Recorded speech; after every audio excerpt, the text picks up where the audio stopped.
Learning new details about a deadly shooting in Fresno.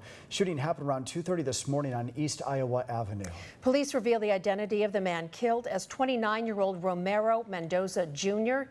Police say he was homeless. CBS 47's Ben Morris joining us now live from the scene of the shooting with what he's learning first at 5. Ben?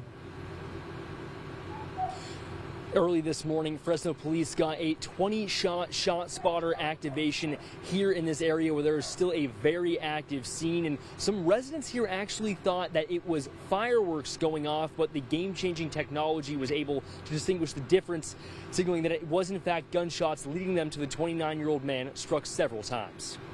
We did have a number of parties, a number of large gatherings, folks that were out. As a matter of fact, initially, some of the persons that we contacted thought that the 20-round shot spotter was fireworks. The alert for 20 rounds fired came in around 2:30 Wednesday morning in the 3500 block of East Iowa Avenue, when officers found 29-year-old Romero Mendoza Jr. struck several times in the upper body. They performed life-saving measures before transporting him to CRMC, where he would later die. Lieutenant Cervantes says the death of the 29-year-old was no random act of violence.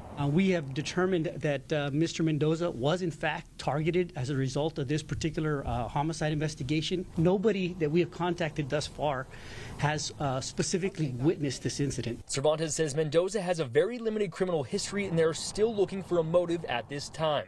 Investigators learned he was living in an alleyway near his family's home in the area. It's a tragedy. It's unfortunate. And well, quite frankly, this is unacceptable behavior.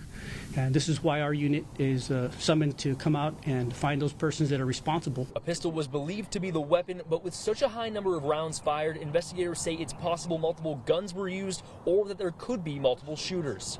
Some of those stray rounds even hitting a nearby residence. It was a byproduct of somebody that was firing 20 errant rounds. We didn't locate where all 20 rounds went. Very lucky that we don't have other individuals that were struck by gunfire. Investigators are still out here at this time, and they're continuing to search for a suspect in this help. If you have any information or any surveillance video of what exactly occurred early this morning, they ask you to call the Fresno Police Department.